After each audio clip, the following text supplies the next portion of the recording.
Class calendar application. Yes अभी से आप ले सकते हैं बेटा वहां से। चलो क्लास चल रही है, ऑडियो वीडियो सब क्लियर है? हेलो हेलो बच्चों, एक बार बताना क्लास चल रही है, कोई प्रॉब्लम नहीं है ना? ओके सब क्लियर है, ठीक है। फिर तो कल ना केमिस्ट्री की क्लास नहीं हो पाई थी, उसका कारण ये था कि मैं तो स्टूडियो में आ गई थी, 5 से 7 मिनट इंतजार भी करा, लेकिन पता नहीं क्या वो एलईडी से उससे सर्वर कनेक्ट नहीं हो पाया था, उसकी वजह से केमिस्ट्री क्लास नहीं हो पाई थी। बहुत ज्यादा बुरा लगा कि मैं आप लोगों को इन्फॉर्म भी नहीं कर पा रही हूं केमिस्ट्री क्लास नहीं हो पा रही है, लेकिन आज आपकी 100% केमिस्ट्री क्लास होगी, आज भी होगी, कल भी होगी। कल मैं आ गई थी बेटा क्लास में, पता नहीं क्या हुआ कल की क्लास में, टेक्निकल टीम की साइड से क्लास नहीं चल पा रही थी और क्लास होगी लेट 20-25 मिनट में, बच्चे पता नहीं आए कि नहीं आए, पता नहीं क्या हो जाता है। हमने आपकी केमिस्ट्री क्लास को मॉर्निंग में रखने की कोशिश करेंगे अगले वीक से। अभी चलो आज केमिस्ट्री क्लास होगी, 100% होगी, कोई प्रॉब्लम नहीं होगी और आज थोड़ी बड़ी क्लास रखेंगे, उस क्लास में चैप्टर को खत्म करेंगे, सिंपल सॉल्व का। पता नहीं क्या हो गया केमिस्ट्री क्लास में, तो बायो क्लास एकदम सही चलती है, कोई प्रॉब्लम नहीं होती, केमिस्ट्री क्लास लगती है उसमें सॉल्व हो जाता है बेटा, सब ठीक है, थोड़ा अटक रहा है। देखिए टाइम चेंज नहीं होता, टाइम वही है लेकिन क्लास नहीं हो पाई थी, मैं बता रही हूं वो मेरी गलती नहीं है, मैं 10 मिनट की स्टूडियो में 10 नहीं, इनफैक्ट मुझे 15 से 4 मिनट स्टूडियो में खड़ी रही थी, पता नहीं मैं कनेक्ट नहीं हो पा रहा, मैं कनेक्ट नहीं हो पा, लाइव हो रही कुछ ऐसा प्रॉब्लम हो गई थी बेटा, मेरे टाइम चेंज नहीं होता है बेटा, ठीक है। चलो अब स्टार्ट करते हैं आज की क्लास। क्लास लगता रह रहा है, पता नहीं लगता रहने का मतलब क्या होता है, बफरिंग हो रही है, ये बफरिंग कैसे हो सकती है, इतनी अच्छी इंटरनेट की स्पीड चल रही है। तो आप बताओ सही चल रही है क्लास? पता नहीं क्या प्रॉब्लम आई थी, क्लास कनेक्ट नहीं हो पा रही थी। हाँ जी अब सही चल रही है क्लास, अभी स्टार्ट करें आज की क्लास, अब सही है? ओके चलो चलो आज हमें चैप्टर फिनिश करना है, फटाफट स्टार्ट करें हम। चलिए हम पढ़ रहे थे एनिमल टिश्यू, जंतु ऊतक। जंतु ऊतक कितने प्रकार के होते हैं, हमने पढ़ा था 4 प्रकार के होते हैं। एपिथेलियल टिश्यू कल की क्लास में हमने पढ़ लिया था, एपिथेलियल टिश्यू उपला ऊतक क्या होते हैं, कितने प्रकार के होते हैं, कहां-कहां होते हैं। आज हमें दूसरा पढ़ना है क्या, कनेक्टिव टिश्यू, जिसको हिंदी में हम क्या कहते हैं, जिसको हिंदी में कहते हैं संयोजी ऊतक। कनेक्टिव टिश्यू, संयोजी ऊतक। मैंने आपको जब ये चैप्टर स्टार्ट किया था तो बताया था हमारी बॉडी में सबसे ज्यादा कौन से टिश्यूज होते हैं, कनेक्टिव टिश्यूज, याद है आपको, है ना? मैंने कहा था कि हमारी बॉडी में एग्जाम में पूछ ले मोस्ट अबंडेंट टिश्यू कौन से हैं, सबसे ज्यादा पाए जाने वाले टिश्यू कौन से हैं, तो सबसे ज्यादा कनेक्टिव टिश्यू होते हैं चारों में हमारी बॉडी में। जब बात करते हैं कनेक्टिव टिश्यूज का काम क्या होता है बेटा, कनेक्टिव टिश्यूज का काम होता है कनेक्ट करना, नाम ही क्लियर है, कनेक्ट करना, संयोजन करना, संयोजन का मतलब होता है जोड़ना, कनेक्शन बनाना ऑर्गन्स के बीच में, है ना? तो connective tissues most abundant tissue in human body, यानी कि सबसे ज्यादा मात्रा में पाए जाने वाले टिश्यूज होते हैं हमारी बॉडी में, उनको बोलते हैं कनेक्टिव टिश्यूज। अब सबसे पहला आपको पता होना चाहिए हमारी बॉडी में कौन-कौन से टाइप के कनेक्टिव टिश्यूज होते हैं, तो लिखो कनेक्टिव टिश्यूज 4 प्रकार के होते हैं हमारी बॉडी में, कुल 4 प्रकार के संयोजी ऊतक पाए जाते हैं। कौन-कौन से होते हैं? सबसे पहला एग्जांपल कार्टिलेज, कार्टिलेज जिसको हम हिंदी में बोलते हैं उपास्थि, उपास्थियां, उपास्थि एग्जाम में पूछ ले किस प्रकार के टिश्यू है, आप क्या करके आओगे बेटा, आप करके आओगे कार्टिलेज कनेक्टिव टिश्यू होते हैं। दूसरा कार्टिलेज के बाद दूसरा आता है ब्लड, ब्लड जिसको हिंदी में हम रक्त, रुधिर या खून कुछ भी बोलते हैं, ये भी एक कनेक्टिव टिश्यू होता है। तीसरा जो कनेक्टिव टिश्यू आती है बेटा उसको कहा जाता है, आप बताओगे एडिपोज टिश्यू, एडिपोज टिश्यू, और हिंदी में कहा जाता है वसीय ऊतक, जिसमें वसा होती है। एडिपोज टिश्यू को हिंदी में एडिपोज टिश्यू भी लिखेंगे और वसीय ऊतक भी लिखेंगे, ठीक है। चलो 4 नंबर पे अभी भी क्लास अटक रही है, अब ये कोई टेक्निकल फॉल्ट हो सकता होगा। हां जी अभी भी क्लास में बफरिंग हो रही है, कोई प्रॉब्लम हो रहा है, क्लास तो सही चल रही है यार, कैसे हो सकती है ये बार-बार इतनी प्रॉब्लम, ना ना ना ना ना मुझे तो नहीं आनी चाहिए ऐसी कोई प्रॉब्लम, सब इंटरनेट एकदम सही है बच्चों, कैसे हो रही है ये प्रॉब्लम, ज्यादा बफरिंग हो रही है क्या? हाँ जी तो दूसरा कौन सा होता है, देखो एक नंबर पे आती है कार्टिलेज जिसको हिंदी में उपास्थि कहते हैं, नंबर 2 पे आता है ब्लड जिसको हम रक्त कहते हैं, एडिपोज टिश्यू जिसके अंदर फैट स्टोर होता है। बताना बच्चों ज्यादा क्लास अटक रही है क्या, फटाफट बताना मुझे, अभी भी अटक रही है क्या? ऑल क्लियर, मैम आपको क्लियर है, ठीक है। चल अब क्लियर चल रहा है, तो सुनो 4 नंबर पे जो आता है, 4 नंबर पे जो आता है उसको बोलते हैं बोन, बोन्स हिंदी में बोलते हैं हड्डियां या अस्थियां। अब तो सबसे पहला जो एग्जामिनर क्वेश्चन पूछता है वो क्या पूछता है, आपको यहाँ से क्या क्या जानना है, एग्जामिनर पूछता है कार्टिलेज किस प्रकार का ऊतक होता है, आपको क्या बताना है, कार्टिलेज एक कनेक्टिव टिश्यू होता है, संयोजी ऊतक होता है। ब्लड भी कैसा टिश्यू है, ब्लड भी एक कनेक्टिव टिश्यू है, जब मैं ब्लड पढ़ाती हूं तो उसमें पहला भी पॉइंट क्या लिखवाती हूं, blood is a type of connective tissue. रक्त जो होता है वो एक प्रकार का संयोजी ऊतक होता है। ओके मैम आप सब ठीक है, एकदम सही चल रही है क्लास, ओके बच्चों भगवान का थैंक, बहुत बहुत शुक्रिया क्लास से चल रही है, ठीक है। तीसरा आता है जिसको बोलते हैं एडिपोज टिश्यू, और 4 नंबर पे आता है जिसको बोलते हैं बोन्स, हड्डियां। अब याद रखना हड्डियां ऑर्गन्स नहीं होती हैं, हड्डियां क्या होती हैं, हड्डियां एक प्रकार के टिश्यू होते हैं, एक प्रकार के ऊतक होते हैं। अब पहली बात तो आपको ये पता लग गया ये चारों किस प्रकार के ऊतक है, कनेक्टिव टिश्यू है। तो एग्जाम में आ जाए कार्टिलेज, बोन्स, एडिपोज टिश्यू और खून किस प्रकार के ऊतक होते हैं, तो आप क्या बताओगे, आप बताओगे ये कनेक्टिव टिश्यू होते हैं, ये संयोजी ऊतक होते हैं, ठीक है। अब सुनो जरा ये जो ब्लड होता है ये लिक्विड स्टेट में होता है, ब्लड कैसा होता है, तरल होता है। तो आपसे एग्जामिनर पूछ ले कि कौन से कनेक्टिव टिश्यू होते हैं जो लिक्विड स्टेट में होता है, जो तरल अवस्था में होता है, तो वो कौन सी होती है बेटा, वो आपके खून होता है, blood is a liquid connective tissue. और जो बोन्स होता है उसको बोलते हैं हार्डेस्ट कनेक्टिव टिश्यू, ये हमारे शरीर के सबसे कठोर ऊतक होती है बेटा, बोन सबसे हड्डियां मजबूत होती है, कठोर रिजिड होती है, आपको पता होगा ये बात। तो एग्जामिनर पूछता है क्या है ना, एग्जामिनर क्या पूछता है कि हमारी बॉडी के सबसे हार्डेस्ट टिश्यू का नाम बताओ, तब वहां से क्या करोगे, सीजन का क्वेश्चन है ये, तो वो बोन्स होती है। हड्डियां हमारे शरीर की सबसे कठोर ऊतक होती है, हड्डियां एक प्रकार की कनेक्टिव टिश्यू होती है, संयोजी ऊतक होती है। और बताओगे कि जो ब्लड होता है वो लिक्विड स्टेट वाला तरल अवस्था वाला संयोजी ऊतक होता है। अब हमें इन चारों के बारे में पढ़ना है, तो नंबर 1 पे लगाएंगे और लिखेंगे कार्टिलेज क्या होती है, क्या होती है, कहां-कहां पाई जाती है। तो नंबर 1 पे एक नंबर पे लिखिए कार्टिलेज क्या होती है। बच्चों मुझे बता सकते हो कार्टिलेज क्या होती है, उपास्थियां कहां होती है, चलो आप एक एग्जांपल बता दो, ये उपास्थियां पाई कहां जाती हैं। बच्चों जो कार्टिलेज की बात करते हैं ना, तो कार्टिलेज एक प्रकार की कनेक्टिव टिश्यू है, ये एक तो सॉलिड होते हैं, ठोस होते हैं, और दूसरा आपको याद रखना है ये प्लिएबल होते हैं। प्लिएबल का मतलब होता है बच्चा लचीली होती है, ये लचीली होती है कार्टिलेज। कहां होती है, जैसे आप अपना बाहर का कान, ये जो कान है ना ये कार्टिलेज का बना हुआ है, देखो ये सॉलिड तो है, ठोस तो है, लेकिन लचीला है, लचीला है। ऐसे नाक की टिप देखो आप, ये वाली ये नाक की टिप है क्या है, ये कार्टिलेज से बना होता है। तो कार्टिलेज सॉलिड होती है और लचीली होती है, ठोस और लचीले प्रकार के संयोजी ऊतक होते हैं। कार्टिलेज टिश्यू है और टिश्यू किससे बनते हैं, सेल्स के अंदर। तो एग्जाम में पूछता है कार्टिलेज के अंदर कौन सी सेल्स होती हैं, तो कार्टिलेज बना हुआ होता है कॉन्ड्रोसाइट सेल से। कॉन्ड्रोसाइट सेल्स पाई जाती है किसके अंदर, कार्टिलेज के अंदर। तो लिख दीजिए उपास्थियां कॉन्ड्रोसाइट कोशिकाओं से बनी हुई होती हैं। अब बच्चों जब बहुत सारी कोशिकाएं आपस में जुड़ जाती हैं तो वो टिश्यू बनाती हैं, वो ऊतक बनाती हैं। तो जब बहुत सारी कॉन्ड्रोसाइट सेल्स आपस में जुड़ जाती हैं तो जुड़ने से टिश्यू बनता है, उसी टिश्यू को आप क्या कहते हो, उसी टिश्यू को आप कार्टिलेज कहते हो। अगली बात, कार्टिलेज में ब्लड नहीं होता बच्चा, क्या लिखोगे, इसके अंदर no blood vessels are present, no blood vessels are present. इनके अंदर रक्त वाहिकाएं नहीं पाई जाती हैं, लिख दीजिए इनके अंदर रक्त वाहिकाएं नहीं पाई जाती हैं। अब ब्लड वेसल्स क्या होती हैं, तो आप बताओगे बेटा जो पतली पतली नलियां जिनके अंदर खून बहता है, वो पतली पतली नलियां आपकी कार्टिलेज के अंदर नहीं पाई जाती हैं। फिर मैम कार्टिलेज के पास जो न्यूट्रिशन होता है, जो पोषक तत्व होते हैं वो कैसे पहुंचते हैं, तो इनके अंदर प्रोसेस होता है डिफ्यूजन का। तो इनके अंदर न्यूट्रिशन कैसे लेती हैं ये, इनके अंदर पोषण कैसे होता है, जब ब्लड वेसल्स नहीं है, खून नहीं है, तो इनके अंदर पोषण जाता है बच्चों डिफ्यूजन प्रोसेस से। डिफ्यूजन प्रोसेस से हिंदी में कहा जाता है विसरण। आपने फिजिक्स में पढ़ा होगा डिफ्यूजन क्या होता है, जब भी कोई हायर कंसंट्रेशन वाली चीज लोअर कंसंट्रेशन के पास जाती है, उच्च सांद्रता वाला कोई भी पदार्थ निम्न सांद्रता वाले के पास जाता है तो उस प्रोसेस को हम क्या बोलते हैं, डिफ्यूजन कहते हैं, उसे हम विसरण विधि कहते हैं। तो आपको इतनी बात याद रखनी है, कार्टिलेज एक प्रकार के कनेक्टिव टिश्यू होते हैं, ये सॉलिड होते हैं लेकिन लचीले होते हैं। इनके अंदर कौन सी कोशिकाएं पाई जाती है, कॉन्ड्रोसाइट सेल पाई जाती है। इनके अंदर ब्लड वेसल्स नहीं होती है, रक्त वाहिकाएं नहीं होती है, यानी कि इनके अंदर खून नहीं होता है। अब खून नहीं है तो ग्लूकोज न्यूट्रिशन कैसे पहुंचता है, तो डिफ्यूजन प्रोसेस से पहुंचता है। बस अब आपको ये जानना है कि ये कार्टिलेज होती कहां कहां पे है। चार एग्जांपल याद रखना है, कार्टिलेज टिश्यूज कहां पाए जाते हैं, इसके एग्जांपल लिख लो बच्चों। पहला एग्जांपल लिखना, आउटर ईयर, कान के बाहरी हिस्से में लिख दो। कान का बाहरी हिस्सा जो है, जो बाहर दिख रहा होता है, वो किसका बना हुआ है, वो कार्टिलेज का बना हुआ है, ये वाला हिस्सा। और इसे साइंस में नाम दिया जाता है पिन्ना। पिन्ना इसका नाम क्या होता है बच्चा, आप लिख सकते हो, इसे हम पिन्ना बोलते हैं। तो एग्जामिनर पूछेगा कार्टिलेज कहां है, कार्टिलेज की लोकेशन बताओ, तो एक ऑप्शन हो सकता है आउटर ईयर। दूसरा लिखो टिप ऑफ नोज, ये नाक की जो टिप है यहां पर, दूसरा लिखो टिप ऑफ नोज, नाक का ऊपरी हिस्सा, हिंदी में लिखो नाक का ऊपरी हिस्सा किससे बना हुआ होता है, हमारी नाक का ऊपरी हिस्सा कार्टिलेज से बना हुआ होता है। तीसरा ये कहां पे पाई जाती है, तीसरा आपको लिखना है ऑन ट्रैकिया। ऑन ट्रैकिया बच्चों, ट्रैकिया क्या होता है, ट्रैकिया होता है श्वास नली, वायु नली, गले में जो श्वास नली वाला पाइप होता है, जो सांस को हमारे फेफड़ों तक छोड़ता है, जो हवा को हमारी लंग्स तक लेके जाता है, उस पाइप को हम ट्रैकिया कहते हैं। ये पाइप ऐसे होता है बच्चा, ट्रैकिया हमने कल की क्लास में पढ़ा था। आगे चलकर ये दोनों फेफड़ों में ऐसे विभाजित हो जाती है ट्रैकिया, है ना, ऐसे डिवाइड हो जाती है। तो इस ट्रैकिया के ऊपर ऐसे कार्टिलेज लगी होती है सी के आकार की, सी शेप में। क्या काम करती है, ट्रैकिया को पकड़ के रखती है। अगर कभी आपने बहुत ज्यादा तेज से सांस ले लिया, कभी हाई प्रेशर से एयर आ गई, तो हमारी ट्रैकिया फट ना जाए, तो ट्रैकिया को फटने से बचाने के लिए हमारी ट्रैकिया के ऊपर सी आकार के छल्ले जैसी कार्टिलेज जुड़ी होती है। ठीक है, तो तीसरा लोकेशन क्या हो गया, हमारी श्वास नली के ऊपर होती है। और चौथा कहां होते हैं, चौथा बच्चों रीढ़ की हड्डी में होती है। रीढ़ की हड्डी में कितनी हड्डियां होती हैं, ये जो हमारी रीढ़ की हड्डी होती है ना बेटा, इस रीढ़ की हड्डी में टोटल कितनी 26 वर्टिब्रे होती है। 26 कशेरुकी मिलकर एक बड़ा सा रीढ़ की हड्डी वर्टिब्रल कॉलम बनाता है। इसके अंदर इस तरीके से 26 जुड़ी होती है बच्चा, इन्हें कहते हैं वर्टिब्री। और इन वर्टिब्रियों के बीच में क्या पाया जाता है, कार्टिलेज पाया जाता है। तो नेक्स्ट चौथा लोकेशन लिख दो, between vertebrae, between vertebrae, vertebrae. और ब्रैकेट में लिख दो बैकबोन। अरे वर्टिब्री कहां होती है, रीढ़ की हड्डी में पाई जाती है। कितनी 26 होती है वर्टिब्री, ये 26 कशेरुकी मिलकर, देखिए कशेरुकियों के बीच में ये 26 कशेरुकी जब बन जाती है और उनके बीच में कार्टिलेज होता है, तो इस पूरी स्ट्रक्चर को यहां से यहां तक इसको बैकबोन बोलते हैं। रीढ़ की हड्डी होती है, रीढ़ की हड्डी में 26 छोटी छोटी हड्डियां होती हैं जिनको वर्टिब्री कहते हैं। और इन वर्टिब्रीज के बीच में क्या पाया जाता है, कार्टिलेज पाया जाता है। तो लिख दो कशेरुकियों के बीच में, कशेरुकियों के बीच में। और ये कशेरुकी कहां पाई जाती है, ये वर्टिब्री कहां पाई जाती है, ये हमारी रीढ़ की हड्डी में। तो आपको सिर्फ कार्टिलेज के बारे में 4 पॉइंट याद रखना है, कहां होती है। हमारे कान का बाहरी हिस्सा कार्टिलेज उपास्थि का बना है, हमारी नाक की ऊपरी टिप कार्टिलेज की बनी होती है, और हमारी जो वायु नलिका होती है, श्वास नली होती है, उसके ऊपर कार्टिलेज पाई जाती है। और हमारी रीढ़ की हड्डी में जो वर्टिब्री होती है, उनके बीच में कार्टिलेज यानी उपास्थियां पाई जाती है। क्लियर, हां जी मैम। और कार्टिलेज किस प्रकार के टिश्यू है, ये एक प्रकार के कनेक्टिव टिश्यू होते हैं। तो पहला कनेक्टिव टिश्यू आपने पढ़ लिया, कौन सा, कार्टिलेज। अब हम दूसरा देखेंगे ब्लड, दूसरा देखेंगे ब्लड, खून। ब्लड भी क्या होता है, एक प्रकार का कनेक्टिव टिश्यू होता है। तो नंबर 2 पे लिख दीजिए बच्चा ब्लड। अब मैं ब्लड पूरा तो आपको सर्कुलेटरी सिस्टम में पढ़ाऊंगी, यहां क्यों पढ़ाऊंगी, ब्लड तो बहुत डिटेल में पढ़ना पड़ता है, रक्त रुधिर खून कुछ भी बोलो, बस यहां पर आपको 4-5 बातें याद रखनी है कि ब्लड किस टाइप का टिश्यू होता है। Blood is a liquid connective tissue. रुधिर एक तरल संयोजी ऊतक होता है बेटा, ये लिक्विड स्टेट में होता है। तो लिख दो रक्त एक तरल संयोजी ऊतक होता है। कनेक्टिव टिश्यू का एग्जांपल होता है ब्लड। अब बच्चों हमने टिश्यू क्यों बोला, खून को, टिश्यू कब बनते हैं, जब बहुत सारी सेल्स आपस में जुड़ जाती हैं तो टिश्यू बनाती हैं। तो ब्लड में भी सेल्स होती है, कौन कौन सी, हमारे खून में 3 प्रकार की सेल्स होती हैं। खून में 3 प्रकार की कोशिकाएं होती हैं, कौन कौन सी होती है बच्चों। नंबर 1 पे आती है रेड ब्लड सेल्स, लाल रक्त कोशिकाएं, हिंदी में लाल रक्त कोशिकाएं लिख लेना, आरबीसी। नंबर 2 पे आती है जिनको बोलते हैं डब्ल्यूबीसी, व्हाइट ब्लड सेल्स, सफेद रक्त कोशिकाएं, सफेद रक्त कोशिकाएं। और नंबर 3 पे आती है, उनको बोलते हैं हम क्या, नंबर 3 पे आती है, उनको हम कहते हैं बच्चा ब्लड प्लेटलेट्स, ब्लड प्लेटलेट्स। और हिंदी में कहा जाता है रक्त बिंबाणु कोशिका। रक्त बिंबाणु, रक्त का मतलब खून, खून में बिंबाणु कोशिकाएं पाई जाती हैं जिनको हम इंग्लिश में प्लेटलेट्स कहते हैं। अब बच्चों आप मुझे ये बताओ, जब हमारे ब्लड में सेल्स हैं बहुत सारी, देखो ये भी सेल्स है, ये भी सेल्स है, ये भी सेल्स है, तो जब बहुत सारी सेल्स का आपस में ग्रुप बन जाता है, समूह बन जाता है, उसी को आप क्या कहते हो, टिश्यू कहते हो। अब ये कैसा टिश्यू है, तो इन सेल्स के आपस में जुड़ने से, आरबीसी डब्ल्यूबीसी प्लेटलेट्स के आपस में जुड़ने से जो टिश्यू बनते हैं उन्हें हम कहते हैं ब्लड, उसे हम खून कहते हैं। तो खून एक तरल संयोजी ऊतक होता है। अब खून का काम क्या है, खून हमारी बॉडी में क्या करता है, ऑक्सीजन को ट्रांसपोर्ट करता है। खून हमारी बॉडी में और क्या करता है, न्यूट्रिएंट्स को ट्रांसपोर्ट करता है। तो हम ब्लड यहां नहीं पढ़ेंगे, यहां सिर्फ आपको इतनी बात जाननी थी कि ब्लड एक प्रकार का कनेक्टिव टिश्यू होता है जो तरल अवस्था में पाया जाता है, जिसकी जो स्टेट होती है वो तरल होती है, लिक्विड स्टेट में होता है। इसमें 3 टाइप की सेल्स होती हैं और इन्हीं सेल्स के ग्रुप, इन सेल्स का ग्रुप बन गया बहुत सारा खून के अंदर, तो हम ब्लड को क्या कहते हैं, हम ब्लड को कहते हैं बेटा एक प्रकार का कनेक्टिव टिश्यू है, एक प्रकार का संयोजी ऊतक है। तो दूसरा कनेक्टिव टिश्यू क्या हो गया, ब्लड। अब हम ब्लड यहां डिटेल में नहीं पढ़ेंगे, ब्लड हम आगे सर्कुलेटरी सिस्टम में, परिसंचरण तंत्र में पढ़ाएंगे। बस यहां पर हम टिश्यू के एग्जांपल पढ़ा रहे हैं तो सिर्फ यहां बता दिया आपको, ठीक है। अब तीसरा कनेक्टिव टिश्यू कौन सा है, तीसरे कनेक्टिव टिश्यू होते हैं जिनको बोलते हैं एडिपोज टिश्यू। बच्चों इसे स्टार्ट करो, एग्जाम में बहुत बार आता है एडिपोज टिश्यू। हिंदी में या तो ऐसे लिखा हुआ मिलेगा आपको एडिपोज ऊतक मिलेगा, या हिंदी में लिखा हुआ मिलता है वसीय ऊतक। बेटा नाम से क्लियर है, जिसके अंदर फैट होता है, वसा होता है, ऐसे टिश्यूज को हम एडिपोज टिश्यू कहते हैं बेटा। क्या ये वो टिश्यूज हैं जिनके अंदर क्या रहता है, ये टिश्यूज फैट को स्टोर करते हैं बेटा। फैट को स्टोर करने का मतलब होता है वसा। फैट, फैट हमें किससे मिलता है, तेल, घी, मक्खन, है ना, ये दूध, दही, पनीर, इन सब में फैट होता है। और फैट जब ज्यादा हो जाता है, याद रखना, जब हमारी बॉडी में फैट ज्यादा हो गया, वसा ज्यादा हो गया, तो ये फैट जाके कौन से टिश्यूज में स्टोर होता है, ये एडिपोज टिश्यू में जाके स्टोर होता है। ये वसीय ऊतक में वसा का संग्रहण हो जाता है। एग्जामिनर इतनी बार पूछता है कि कौन से टिश्यूज में फैट स्टोर होता है, एडिपोज टिश्यू में। या पूछेगा एडिपोज टिश्यू किसको स्टोर करते हैं, फैट को स्टोर करते हैं। अब टिश्यू है तो टिश्यू किससे बनते हैं, मैम सेल से बनते हैं। तो एडिपोज टिश्यू में जो सेल्स होती हैं उनको क्या कहते हैं, एडिपोज टिश्यू के अंदर जो सेल्स होती हैं उनको एडिपोसाइट सेल्स कहते हैं। बस एक पॉइंट ये याद रखना है, एडिपोसाइट, साइट शब्द का मतलब हमेशा सेल होता है बेटा। तो एडिपोसाइट सेल कौन से टिश्यूज में पाई जाती है, एडिपोज टिश्यू में पाई जाती है।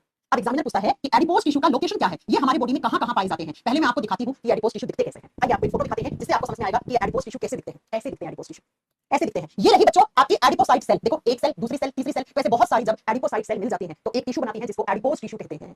तो ये होते हैं एडिपोज टिश्यू। और इसके अंदर ये जो येलो से कलर का दिख रहा है ना आपको, पीले से रंग का, ये क्या है बेटा, ये फैट है बेटा, ये वसा है बेटा।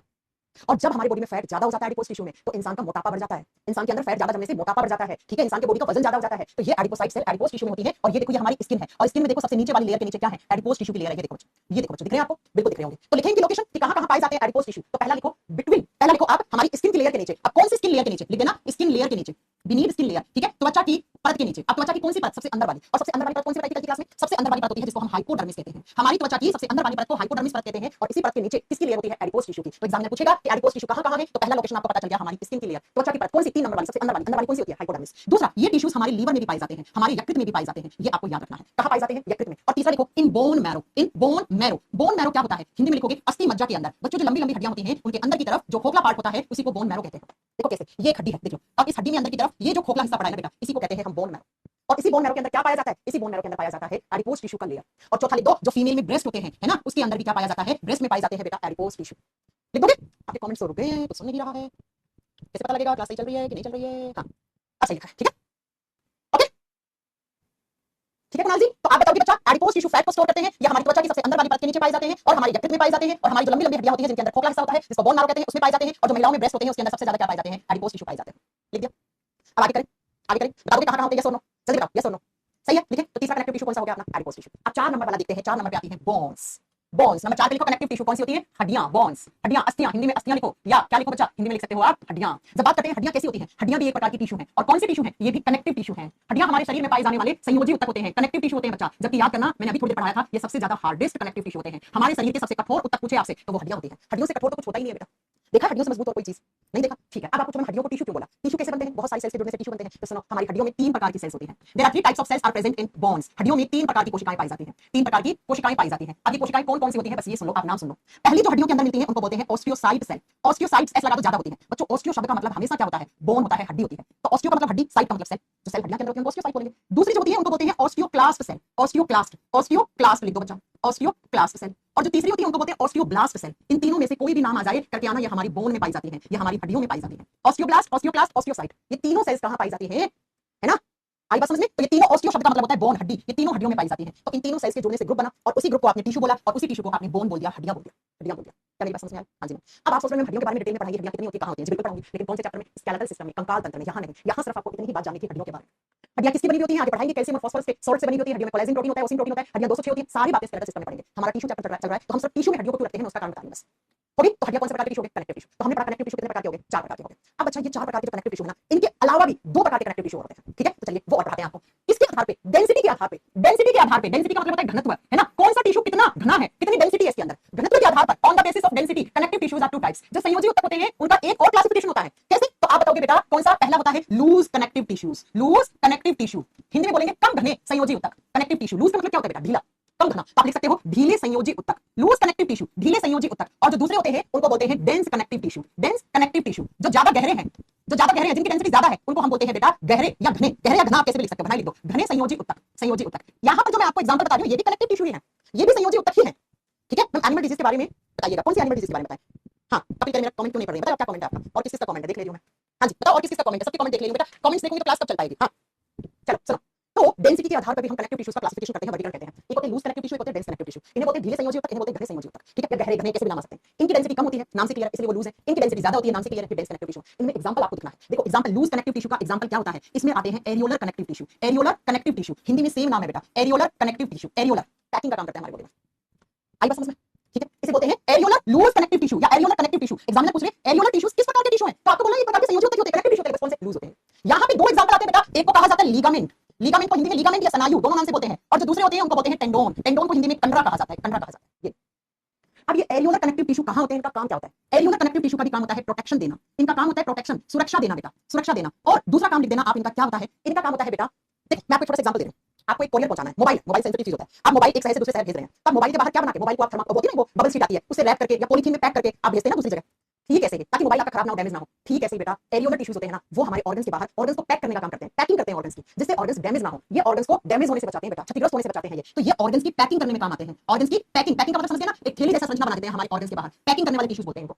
थैली जैसी स्ट्रक्चर जिसके अंदर एयर सैक होते हैं, वो बबल आती है ना, बबल शीट आती है, बबल फोड़ते हैं बचपन में, है ना, उसके अंदर एयर होता है, आप इसे प्रेस करोगे तो फट से आवाज आती है। ठीक वैसे टिश्यू है, ठीक वैसे टिश्यू है ये, ठीक है? ये एकदम वैसे टिश्यूज हैं, ये ऑर्गन्स की पैकिंग करने का काम करते हैं बेटा। एक तो प्रोटेक्शन देगा, सुरक्षा देगा, और अंगों की पैकिंग करके रखते हैं ये। और मैं आपको बता देती हूं ये कहां-कहां होते हैं। एग्जांपल लिखो, एरियोलर टिश्यूज पाए कहां जाते हैं। एग्जांपल में सबसे पहला एग्जांपल लिखना, ये हमारे स्प्लीन की लेयर बनाते हैं, स्प्लीन लेयर फॉर्मेशन करते हैं। स्प्लीन को कहा जाता है हिंदी में तिल्ली। तिल्ली क्या होता है? तिल्ली या प्लीहा। स्प्लीन एक ऑर्गन है, एक अंग है, और उस अंग के बाहर परत बनाने का काम करते हैं एरियोलर टिश्यूज। नेक्स्ट लिखो, आप लिखोगे जो हमारी ब्लड वेसल्स होती है ना, ब्लड वेसल्स के बाहर पैकिंग करके रखते हैं, तो अगला लिखो layer of blood vessels. Layer of blood vessels, रक्त वाहिकाओं के बाहर परत बना के रखते हैं। अब आप कहोगे मैम हमने तो पढ़ा था कल की क्लास में ब्लड वेसल्स में तो एपिथेलियल टिश्यू होते हैं। अरे मैंने कहा था ऐसे होती है ब्लड वेसल, रक्त वाहिका ऐसे होती है, इसमें अंदर की जो दीवार होती है ये एपिथेलियल टिश्यू की बनी होती है। लेकिन इस ब्लड वेसल को कोई नुकसान ना पहुंचाए, इसको सुरक्षा देने के लिए इसको बाहर से ऐसे पैक करके रखते हैं ऐसे। बाहर जो लेयर होती है ना इसके, वो कौन से टिश्यूज की होती है? एरियोलर की। और अंदर जो होती है ना ब्लड वेसल की, वो होती है बेटा आपकी एपिथेलियल टिश्यू। ठीक है, तो आप लिखोगे रक्त वाहिकाओं के बाहर की परत, लिख दीजिए रक्त वाहिकाओं के बाहर की परत, आउटर लेयर बनाते हैं। बस ऑर्गन से बाहर होंगे, अंदर नहीं होते ऑर्गन से, ऑर्गन से बाहर से पैकिंग करके रखते हैं। तो कभी भी एग्जाम में आ गया ना, हमारे ऑर्गन से बाहर लेयर बनाने का काम, पैकिंग लेयर बनाने का, उनको पैक रखने का काम कौन से टिश्यू करते हैं? Areolar tissue. देखो ऐसे करो, एरियोलर, एरियोलर एयर, एयर यानी हवा, हवा के सैक बना के रखते हैं जिससे ऑर्गन्स डैमेज ना हो। रक्त वाहिकाओं के बाहर की परत बनाते हैं ये बेटा, ठीक है? नेक्स्ट आप लिख सकते हो अगला अगला आप लिख सकते हो इसके एग्जांपल में एक और लिख दो, beneath hypodermis layer, beneath hypodermis skin layer, hypodermis skin layer हमारी त्वचा की जो सबसे अंदर वाली परत होती है इसको हाइपोडर्मिस कहते हैं। तो त्वचा के सबसे अंदर वाली परत के नीचे, सबसे अंदर वाली परत के नीचे, बस ये चार लोकेशन आपको याद रखने, ये चार जगह पाए जाते हैं। स्किन लेयर बनाने का काम करते हैं main, layer of blood vessels, और जो हमारी त्वचा की सबसे अंदर वाली लेयर होती है उसके नीचे की तरफ होते हैं, तो इन्हें बोलते हैं लूज कनेक्टिव टिश्यू। अब जो दूसरी तरफ आते हैं वो आते हैं बेटा लिगामेंट एंड टेंडोन, ये भी एक प्रकार के कनेक्टिव टिश्यू होते हैं, साफ साफ लिखा ये भी एक प्रकार के संयोजी ऊतक होते हैं। बस कौन से, ये डेंस कनेक्टिव टिश्यू होते हैं। अब लिगामेंट का काम क्या होता है, लिगामेंट का काम होता है बेटा एक हड्डी को दूसरी हड्डी से जोड़ना, बोन प्लस बोन, बोन का मतलब हो गया हड्डी, एक हड्डी को दूसरी हड्डी से जोड़ने का काम कौन से टिश्यूज कौन से ऊतक करते हैं, आंसर करके आना लिगामेंट। मान लो ये एक हड्डी आ रही है, यहां से दूसरी नीचे हड्डी आ रही है, तो ऐसे लिगामेंट्स होंगे बेटा, ऐसे लिगामेंट्स होंगे, इन दोनों हड्डियों को जोड़ेंगे ये लिगामेंट्स, ये बोन है ये बोन है, एक हड्डी दूसरी हड्डी, और ये किसकी सहायता से जुड़ी है, ये लिगामेंट स्नायु की सहायता से जुड़ी है। ठीक है, टेंडोन क्या करते हैं, कंडरा क्या करते हैं, ये एक हड्डी को एक मांसपेशी से जोड़ते हैं, बोन को मसल से जोड़ने का काम करते हैं, एक हड्डी को मांसपेशी से जोड़ने का काम जो टिश्यूज करते हैं उनको हम कहते हैं टेंडोन, कंडरा।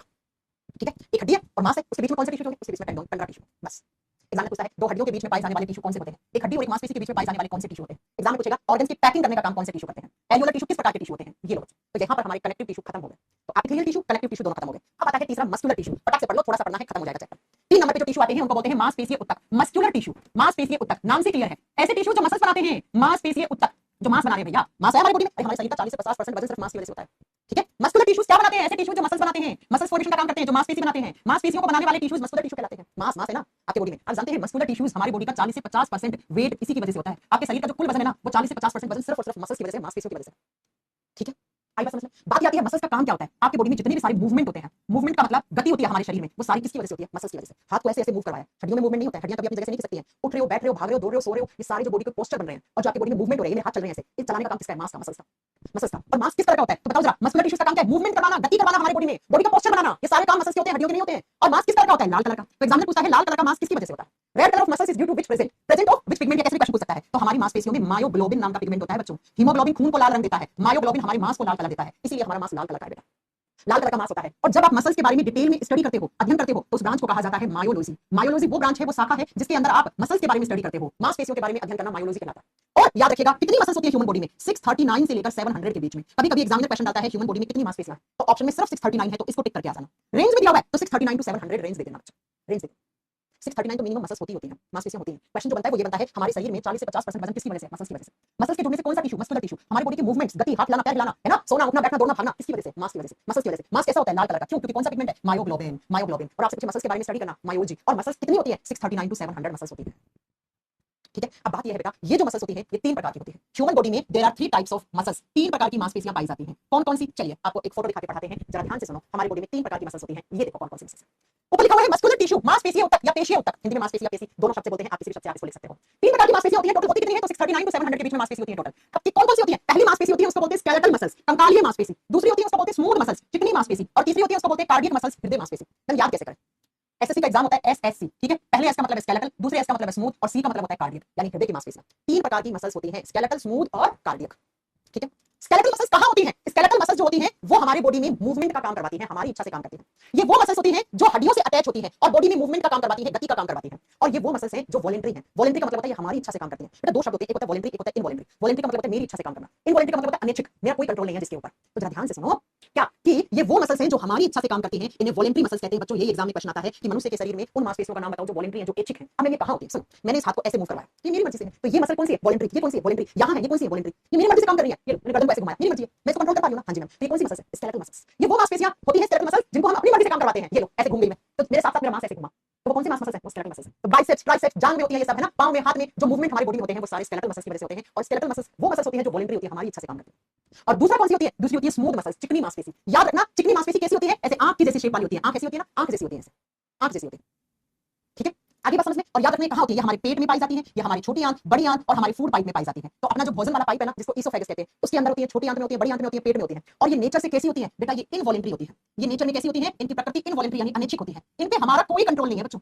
अच्छा बताओ, आपने मुंह में खाना खाया, मुंह का खाना आपने निगल लिया, फूड पाइप में जाता है, फूड पाइप का खाना पेट में जाता है, पेट का छोटी आंत में जाता है, छोटी आंत से बड़ी आंत में जाता है। आपका कोई कंट्रोल है क्या, कभी ये सोचा है कि मुंह का खाना गले में रखूंगा, पेट में नहीं जाने दूंगा। अच्छा कभी पेट का खाना छोटी आंत में जाने दूंगा, आप कंट्रोल कर सकते हो क्या उस खाने पे, नहीं, वो खाना अपने आप जाता है मुंह वाला पेट में, पेट से आपका छोटी आंत बड़ी आंत में, क्योंकि वो किस मसल्स की वजह से, वो इनवॉलंटरी मसल्स की वजह से। तो हमारे पेट में, हमारी आंतों में, हमारे फूड पाइप भोजन नलियों में अंदर की तरफ जो मसल्स होती हैं वो अनैच्छिक होती हैं और उनको हम स्मूथ मसल्स कहते हैं, चिकनी मांसपेशी कहते हैं, वो आंख के आकार की होती है। और तीसरी होती है कार्डियक मसल्स। कार्डियक शब्द का मतलब हमेशा हार्ट होता है, हृदय होता है। तो बच्चों जो हार्ट को बनाती है मसल्स वो कौन सी होती है, वो कार्डियक मसल्स होती है। आप जानते हैं हमारे हार्ट में कोई हड्डी नहीं होती है, heart is a muscular organ. हृदय एक मांसपेशीय अंग होता है, हृदय एक मांस का टुकड़ा है बेटा, और हृदय को बनाने वाला मांस क्या कहलाता है, कार्डियक मांस कहलाता है। और क्या आप हार्ट को कंट्रोल कर सकते हो? अगर हार्ट की मसल्स ऐसे कर रही हैं धक धक धक धक, कभी सोचा है आज तो मैं अपने हार्ट को रेस्ट करवाऊंगा, आज हार्ट की मसल्स को कंट्रोल करूंगा, कहूंगा भाई तुम मत धक धक करो, नहीं कंट्रोल कर सकते आप। तो ये वाली भी इनवॉलंटरी होती है बेटा। ये कहां पे पाई जाती है? हमारे हृदय में पाई जाती है और ये इनवॉलंटरी होती है। तो फटाक से मुझे कमेंट करके बताओ कौन सी मांसपेशी हमारी मर्जी से काम करती है, आंसर करो फटाक से। और कौन कौन सी मांसपेशी हमारी मर्जी से काम नहीं करती है? ये वाली मसल वॉलंटरी होती है। इसका मतलब मैम जब भी हम दौड़ लगाते हैं, उठते हैं, भागते हैं, है ना, बॉडी के पोस्चर बनते हैं, मूवमेंट करवाते हैं, सारे ये कौन सी मसल्स की वजह से होते हैं? ये स्केलेटल मसल्स की वजह से होते हैं। जबकि मैम स्मूथ मसल्स और कार्डियक मसल्स को हम कंट्रोल नहीं कर सकते हैं। याद हो गया? वो सिंपल सी बात है, आप सब कुछ छोड़ो, आप ऐसे याद करो। 3 प्रकार की मांसपेशियां होती हैं, टोटल 639 से 700 होती है। मांस लाल कलर का होता है। लाल क्यों है? क्योंकि इसमें मायोग्लोबिन नाम का पिगमेंट होता है ना। और 3 कौन सी? एसएससी का एग्जाम होता है तो skeletal, smooth, cardiac. Skeletal muscles हमारी इच्छा से काम करती हैं, इनका नेचर वॉलंटरी होता है, ये ऐच्छिक होती है। जबकि स्मूथ मसल्स और कार्डियक मसल्स हमारी इच्छा से काम नहीं करती, वो इनवॉलंटरी होती है। तो एग्जाम में पूछता है कौन सी मांसपेशी ऐच्छिक होती है, हमारी इच्छा से काम करती है, कौन सी जो अनैच्छिक होती है। फूड पाइप के अंदर की तरफ भोजन नली में कौन सी मांसपेशी पाई जाती है? पेट में कौन सी होती है? छोटी आंत में कौन सी होती है? बड़ी आंत में कौन सी होती है? हृदय में कौन सी होती है? बस खत्म। अगर पूछे हाथ में कौन सी मांसपेशी है तो हाथ हमारी मर्जी से काम करता है ना। हाँ, तो हाथ में कौन सी होगी? स्केलेटल। जांघ में कौन सी होगी? स्केलेटल। पांव में कौन सी होगी? स्केलेटल। गर्दन में कौन सी होगी? स्केलेटल। ये लो कितना आसान है करना। बाइसेप्स ट्राइसेप्स बोलते हैं ना, जिम जाके में बाइसेप्स ट्राइसेप्स बन गए ना, ये बन गए डोले सोले। तो बाइसेप्स ट्राइसेप्स हमारी मर्जी से कम ज्यादा हो जाते हैं, तो स्केलेटल मसल्स से बने हुए हैं। खत्म। मैम कार्टिलेज किसका बना होता है? निकला भी तो पढ़ा है, कॉन्ड्रोसाइट सेल का बना होता है, थोड़ी देर पहले तो पढ़ाया बेटा। कहां रहता है ध्यान? बस यहां से क्वेश्चन जो बने दो वो यही बने हैं, कौन सी मांसपेशी वॉलंटरी होती है और कौन कौन सी इनवॉलंटरी। तो ये वाली इनवॉलंटरी होती है। तो ये मसल्स जुड़कर मस्कुलर टिश्यू बनाती है। ये होते हैं मस्कुलर टिश्यू हमारी बॉडी के, जो मांस बनाते हैं, लाल कलर का होता है। अब लास्ट टिश्यू बचे हैं आपके, कौन से बच्चा? Nervous tissue. नर्वस टिश्यू क्या बनाते हैं बच्चों? Nervous tissue. अरे कुछ समझ में आ रहा है क्या पढ़ रहे थे? 4 प्रकार के उत्तक होते हैं। पहला उत्तक था एपिथेलियल टिश्यू, याद होंगे आपको, याद करने पड़ेंगे आपको, इस चैप्टर से बहुत क्वेश्चन आते हैं। ये देखो जब स्टार्ट किया था तो कहा था 4 प्रकार के एनिमल टिश्यू होते हैं। पहला कौन सा? Epithelial tissue. उपकला उत्तक 2 प्रकार के होते हैं, सिंपल, स्ट्रैटिफाइड, सरल उपकला उत्तक और जटिल उपकला उत्तक। जटिल वाले स्किन की सबसे बाहर वाली लेयर बनाते हैं। सिंपल एपिथेलियल टिश्यू 5 प्रकार के होते हैं, कल पढ़ा था, स्क्वैमस, क्यूबॉइडल, कोलमनार, ग्लैंडुलर, और पांचवा कौन सा था आपका वो आप बता दो, है ना। तो ये 5 प्रकार के हमने एपिथेलियल टिश्यू पढ़े थे। फिर हमने पढ़ा कनेक्टिव टिश्यू, सबसे ज्यादा होते हैं 4 प्रकार के। तो कौन कौन से था? ब्लड कनेक्टिव टिश्यू होता है, हड्डियां कनेक्टिव टिश्यू होते हैं, कार्टिलेज कनेक्टिव टिश्यू होते हैं, एडिपोज टिश्यू कनेक्टिव टिश्यू होते हैं। अब कनेक्टिव टिश्यू का एक क्लासिफिकेशन और होता है, लूज कनेक्टिव टिश्यू में एरियोलर कनेक्टिव टिश्यू आते हैं, डेंस में लिगामेंट और टेंडोन। तो लिगामेंट, टेंडोन, एरियोलर, और 4 कौन से हो गए? हड्डी, खून और कार्टिलेज और एडिपोज। तो ये 7 कनेक्टिव टिश्यू होते हैं। और तीसरा टिश्यू कौन सा था? मस्कुलर टिश्यू, जो मसल्स का बना हुआ होता है, मांस का बना हुआ होता है। अब बचा कौन सा? Nervous tissue. सिर्फ इतनी बात याद रखो, नर्वस टिश्यूज कौन सी सेल्स के बने होते हैं? न्यूरॉन सेल्स के बने होते हैं। नर्वस टिश्यूज किसके बने होते हैं? न्यूरॉन सेल्स के। और हिंदी में बोलते हैं तंत्रिका कोशिकाओं के बने हुए होते हैं। तंत्रिका कोशिका, न्यूरॉन सेल्स आपस में जब जुड़ जाती हैं तो वो टिश्यू बनाती हैं, उनको नर्वस टिश्यू कहते हैं। और ये नर्वस टिश्यू कहां कहां पाई जाते हैं? ये न्यूरॉन सेल्स हमारे ब्रेन में पाई जाती हैं, हमारे दिमाग में, हमारे मस्तिष्क में कौन से टिश्यू पाए जाते हैं? Nervous tissue. और जो स्पाइनल कॉर्ड होता है, मेरू रज्जु होता है, उसमें भी क्या पाए जाते हैं? Neuron cells. स्पाइनल कॉर्ड को बोलते हैं मेरू रज्जु हिंदी में। अब बच्चों जब बहुत सारी न्यूरॉन सेल्स जुड़ गई तो एक ग्रुप बन गया, उनके ग्रुप बनने से कौन से टिश्यू बने? नर्वस टिश्यू बने। तो नर्वस टिश्यू हमारे ब्रेन में पाए जाते हैं, मस्तिष्क में पाए जाते हैं। ये हम ब्रेन के चैप्टर में पढ़ेंगे, ये हम ब्रेन के चैप्टर में पढ़ेंगे। आई बात समझ में? अरे क्या बात समझ में आई? तो नर्वस टिश्यू वो जो न्यूरॉन सेल्स के बने हुए हैं, तंत्रिका कोशिकाओं के बने हैं। अब पूछिए नर्वस टिश्यू कहां पाए जाते हैं? ब्रेन और स्पाइनल कॉर्ड में, हमारे दिमाग और मेरू रज्जु में पाए जाते हैं। मस्कुलर टिश्यू कहां पाए जाते हैं? पूरे बॉडी में। मांस तो पूरी बॉडी में होता है, कितने होते हैं? 639 से 700 के बीच में, ठीक है। कनेक्टिव टिश्यू कौन कौन से होते हैं, कहां पाए जाते हैं? एपिथेलियल टिश्यू कौन कौन से होते हैं, कहां पाए जाते हैं? सब कुछ पढ़ा दिया मैंने इस चैप्टर में, कुछ भी नहीं छोड़ा। तो ये आपका चैप्टर था, एक छोटा सा प्यारा सा animal tissue. Animal tissue ma'am technician के एग्जाम में कार्टिलेज, प्रोटीन प्लस क्या क्या क्वेश्चन बताओ निकला? सही से क्या क्वेश्चन था? आगे बात समझ में? तो इसी के साथ आपका एनिमल टिश्यू खत्म हो गया, जंतु उत्तक खत्म हो गया आपका। अब बच्चों इस चैप्टर को याद करने का एक तरीका है, नोट्स बना लो वीडियो देख के। बस नोट्स बना लो वीडियो देख के, आपका ये चैप्टर खत्म हो जाएगा। छोटा सा चैप्टर था, प्यारा सा, क्वेश्चंस बहुत सिंपल आते हैं भैया। एक बार अपने हाथ से नोट्स बना के इसे खत्म कर लो। हम कार्डियक टिश्यू बच्चा हार्ट में होते हैं, हमारा हृदय जिन सेल से बना हुआ है उन्हें कार्डियक सेल्स कहते हैं। बस आगे बात समझ में? अब बताओ कोई डाउट है एनिमल टिश्यू से? एनिमल टिश्यू से कोई भी डाउट आप मेरे से पूछ सकते हो। वो बेटा नर्व्स होती हैं मिस्रिया, इसे आसान करके कोई नहीं पढ़ा सकता एनिमल टिश्यू, कोई नहीं पढ़ा सकता इसे आसान करके, ठीक है। एक बार इसे क्वेश्चन लगाना, मैंने YouTube पे प्रैक्टिस करवा के एनिमल टिश्यू, YouTube पे जाके सर्च करना एनिमल टिश्यू बाय काजल मैम, प्रैक्टिस करवा के 40 से 50 क्वेश्चन, जिसमें प्रीवियस एक क्वेश्चन सब कुछ करवा के हैं। एक बार देख लेना, समझ में आ जाएगा मैम ने क्या कंटेंट पढ़ाया है, कैसे क्वेश्चन एग्जाम में आते हैं। एक बार जाके देख लेना आप YouTube पे, सब समझ में आ जाएगा कि क्वेश्चन आते कैसे हैं, ठीक है। हाँ 40 सीरीज में पढ़ाया था बहुत अच्छे से एनिमल टिश्यू बेटा, बहुत अच्छे से पढ़ाया था। एक बार देख लेना, और जो मैंने पढ़ाया उससे बाहर कोई क्वेश्चन नहीं होगा, चाहे प्रीवियस का क्वेश्चन देखो, चाहे कोई प्रैक्टिस बुक का क्वेश्चन देखो, इससे बाहर कोई आएगा ही नहीं क्वेश्चन, ठीक है। अब हम कल की क्लास में नया चैप्टर शुरू करेंगे, कल की क्लास में हम नया चैप्टर शुरू करेंगे।